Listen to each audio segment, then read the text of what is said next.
This is exactly how I was able to fix my voice chat not working on my Roblox mobile app. So the first thing we need to do is to actually close the Roblox mobile app and instead go to the settings app on our phone.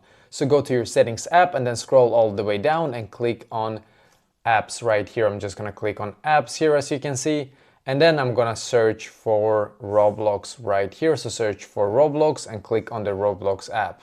And now in here, make sure that the microphone here is turned on. If it's turned off, it's not gonna work, so make sure your microphone is turned on right here.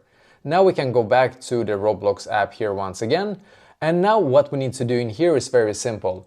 I'm just gonna actually re-enter game. Sometimes when you close the game you have to re-enter it, but no worries, I'm just gonna do so right now.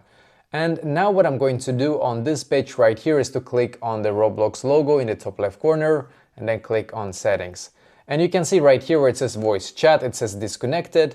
Now I'm gonna connect it instead. So click here and make sure that the output device here is correct so that it's actually set to your specific microphone here, as you can see.